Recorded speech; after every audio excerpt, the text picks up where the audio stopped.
দেখো বন্ধুরা, এই মহিলাটা ফেলে দেওয়া পুতুলকে কীভাবে সুন্দর চকচক করে ফেলবে। এই যে দিয়ে দিল পানি, পানি দিয়ে ধুয়ে সাবান দিয়ে ভালো করে কেচে কেচে কেচে ভালো করে ব্রাশ করে একদম পরিষ্কার করে ফেলবে। এবার আবার সাবান দেওয়া হয়েছে, সাবান দিয়ে যাতে করে এটা একদম পরিষ্কার হয়ে যায়।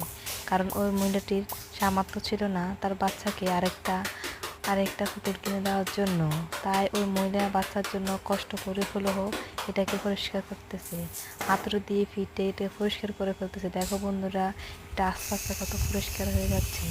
এবার এখানে এটার উপরে ক্রিম দিয়ে আর পরিষ্কার করে ফেলা হচ্ছে। দেখো বন্ধুরা, কত রকম জিনিস দিয়ে এটাকে পরিষ্কার করতেছে। এটা আস্তে আস্তে পরিষ্কার হয়ে যাচ্ছে, একদম পরিষ্কার হয়ে গেছে। এটা দেখে তার বাচ্চা খুব খুশি হয়ে গেছে, মাকে একটা ধন্যবাদ দিয়েছে। ধন্যবাদ।